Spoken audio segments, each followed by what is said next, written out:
Hello friends, आज मैं Swarnlata flame wine plant का रिपोर्टिंग करूंगी। मेरे पास ये प्लांट नहीं था, नया ख़रीद के लाई हूँ।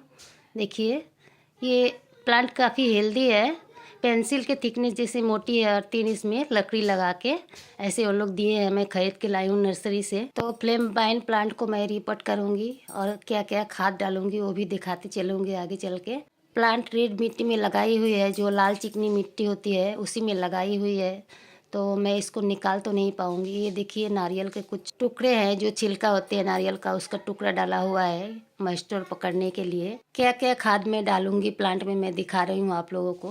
पहले दिखा रही हूँ, देखिए 2 मुट्ठी मैं ली हूँ बोन मील। बड़ा कंटेनर में लगाना है इसीलिए 2 मुट्ठी। और थोड़ी सी ये है एप्सम सॉल्ट। और मैं 1.5 मुट्ठी के जैसी नीम खली ली हूँ। 1.5 मुट्ठी से थोड़ी ज़्यादा ही है। आधा चम्मच रेड पोटाश ली हूँ और आधा चम्मच से भी कम मैं सिंगल सुपर फास्फेट ली हूँ, ताकि इसके जो जड़ को नुकसान पहुँचेगी रिपोर्ट करते समय तो उसको जड़ को मजबूती मिलेगी, बढ़ेगी आराम से। इसलिए सिंगल सुपर फास्फेट मैं आधा चम्मच से कम ली हूँ। ये सारा मिश्रण को मिला ली हूँ। अब ये 6 इंच का जो गमला है प्लास्टिक का, उसमें भर के एक गमला मैं वर्मी कंपोस्ट ली हूँ। रेत ली हूँ मैं यहाँ पे 20%, गार्डन सॉइल ली हूँ मैं 70% और 10% वर्मी कंपोस्ट है। और ये है केले के सुखाए हुए छिलके। जो केला का छिलका हम लोग फेंक देते हैं खा के, उसको सुखा के आप अगर डाल देंगे कोई प्लांट में तो काफ़ी अच्छा पोटेशियम का सोर्स बनेगी। ये 20 लीटर का ऑयल का ड्रम है, इसी में मैं लगाऊंगी। तो खूब सारे ड्रेनेज होल बना ली हूँ मैं। और नीचे मोटे मीडियम साइज़ के कंकड़ और मोटी रेत में डाल के इसको ड्रेनेज सिस्टम को बना ली हूँ अच्छे से। और मिट्टी को अब मिलाना है और सारे जो खाद वगैरह है मैं बताई हूँ वो सारे खाद वगैरह इसमें मिला दें। और रेत ज़रूर मिलाएं। आपके ये जो फ्लेम वाइन प्लांट है स्वर्णलता, इसमें ऐसी मिट्टी चाहिए जो पानी ड्रेन हो जाए, क्योंकि पॉट में लगा रहे हैं। आमतौर पर ये ज़मीन में लगाई जाती है प्लांट। तो आप इसमें ज़रूर रेत मिला लें ताकि प्लांट का जड़ खराब ना हो। अगर मिट्टी में लगा रहे हैं तो कोई बात नहीं है, कोई अच्छी जगह देख के गोबर की खाद से आप इसको लगा सकते हैं। और पॉट में लगाएंगे कोई ड्रम में तो आपको ये सारी चीज़ें डालनी पड़ेगी, जैसे कि रेत, थोड़ी सी कोकोपीट, बोन मील, नीम खली और वर्मी कंपोस्ट तो डालेंगे ही। अगर आपके पास वर्मी कंपोस्ट ना हो तो आप पुराने 1 साल 1.5 साल पुराने गोबर के खाद इसमें मिला के इस सारी मिट्टी को अच्छे से तैयार कर ले। तैयार करके अगर हो सके तो आप 2-3 दिन रख दे। फिर उसके बाद आप मिट्टी को थोड़ा धूप दिखा दे। धूप दिखा के फिर प्लांट को रिपोर्टिंग करेंगे तब काफ़ी अच्छा है। मैं ये प्लांट को जनवरी का लास्ट में लेके आई थी, कुछ दिन में रखी थी अपने गार्डन में। अभी मैं लगा रही हूँ, क्योंकि कोई भी प्लांट लाने के बाद संग संग नहीं लगा देना चाहिए। कुछ दिन रखना चाहिए अपने वातावरण में इसको ढलने के लिए, तभी आप ये प्लांट अच्छे से ग्रो होगी।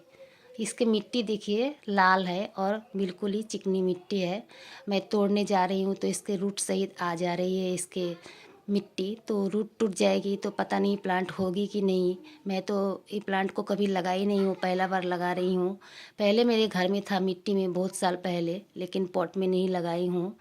तो इसीलिए मैं तोड़ूंगी नहीं मिट्टी ऐसे। जब मैं इसको उल्टा करके पॉट को निकाल रही थी तभी इसके मिट्टी ढीले हो गए थे, बीच बीच में से मिट्टी टूट गई है, तो वहाँ से जड़ को निकलने में आसानी होगी। और मैं जो सॉइल मिक्स बनाई हूँ वो काफ़ी वेल ड्रेन सॉइल है। उसमें अगर रूट इसमें से निकल जाए जहाँ से टूट टूट गई है मिट्टी, तो ये मिट्टी में मैं जो सॉइल मिक्स बनाई हूँ उसमें आसानी से रूट चल पाएगी। तो आप लोग ये प्लांट जब लगाए स्वर्णलता को तो आप लोग ज़रूर बालू मिला ले थोड़े से, कम 20%। चिकनी मिट्टी हो अगर आपके पास तो आप 30% मिलाए। अगर ऐसी मिट्टी है बलुआ मिट्टी, फिर भी आप 20% मिला ले उसमें रेत, तब ये प्लांट को लगाए पॉट में। और ये परमानेंट प्लांट है, इसीलिए मैं बड़ा ड्रम में लगा रही हूँ। अगर आप मिट्टी में लगा रहे हैं तो सिर्फ गोबर का खाद से, पुराने गोबर के खाद से लगा दे और कहीं ऊपर चढ़ा देंगे। बेलनुमा प्लांट है ये, तो ये काफ़ी ऊपर चली जाएगी। और खूब सारे इसमें संतरे कलर के फूल आते हैं, ऑरेंज, इसीलिए इसका नाम भी है ऑरेंज फ्लेम वाइन। ये बेलनुमा प्लांट है, आप कहीं भी चढ़ा सकते हैं इसको। मैं अभी इसको लगा के रखूँगी। देखिए मैं रिपोर्ट कर ली हूँ, वही मिट्टी जो सॉइल मिक्स बनाई थी उसको मैं भर दी हूँ इसमें। और जो साफ फंगिसाइड है उसको मैं घोल के थोड़े से पानी में डाल दी हूँ, क्योंकि ये खरीद के लाई थी प्लांट, तो इसीलिए थोड़े साफ फंगिसाइड डालना ज़रूरी था। मैं लगा दी हूँ इसको। ये ठंडे का सीज़न में फूल देता है। अभी भी इसमें प्लांट में फूल है। इसमें पानी भर दे खूब सारे, एक बार पानी सूख जाए फिर डाल दे पानी, उसके बाद आप हिसाब से पानी दे, दिन में एक बार। रिपोर्ट करने का 2 से 3 दिन बाद इसको आप तेज़ धूप में रख दे। Bye friend.